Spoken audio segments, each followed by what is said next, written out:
Well, the world's youngest country has struggled with violence since it gained independence in July 2011. In December 2013, President Salva Kiir sacked Machar, accusing him of attempting a coup, which led to fighting between rival forces. An internationally backed peace accord was eventually signed between the two sides in August 2015. Machar was reinstated as vice president in April. But the situation deteriorated after Machar was sacked again in July and fighting broke out in Juba, killing 300 people. Last week, the UN Security Council voted to deploy extra peacekeepers in Juba, but Kiir's government rejected that decision. Machar says he won't return to Juba unless the peacekeeping force is in place. Well, Fidelis Mbar joins me in the studio with more on this. Fidelis, we heard there that there's allegations that Machar's gone to the Democratic Republic of Congo. Where could he be? Well, contrary to what the claim by the presidential spokesperson, I'm actually getting different signals because the statement was clear. The statement said he's gone to a safe country and where he can also have access to the media.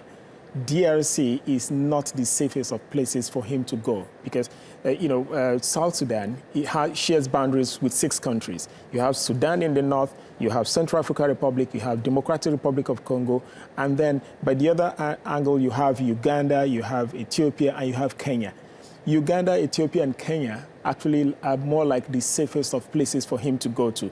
And the signal I'm getting is that he might be somewhere in Kenya, because that's where he will actually be able to get the kind of media publicity that he desires. And that's also where he can possibly get a better UN protection, because UN has got a massive both compound and presence in Nairobi, unlike DRC Congo, where, DR Congo, where the presidential spokesman is talking about. So what are we expecting his next move to be then? And where does all of this leave the peace process, for want of a better word?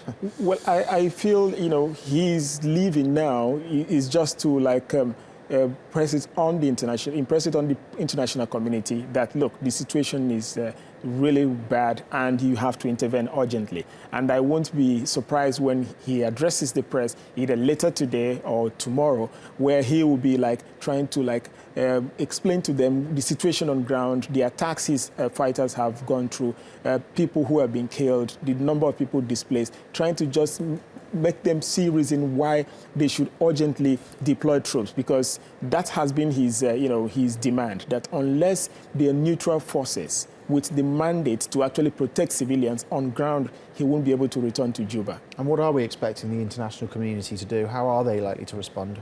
Well, the African Union had already adopted a report to send more troops with, that will be armed so that they will be able to protect civilians, which the South Sudanese government has not objected to. But what the South Sudanese government is objecting to is the UN extending more troops. But the UN is determined to send troops, especially because of increasing attacks on UN compounds where some people who were displaced by the fighting are taking refuge, and also the attack on some hotels where they were tourists. So the UN will be forced now to actually more fast track the deployment of troops, or rather if they can't get the troops in, they might want to change the mandate of the 13,000 troops who are already in South Sudan, who are just on observatory mission. Okay, Fidelis, thank you.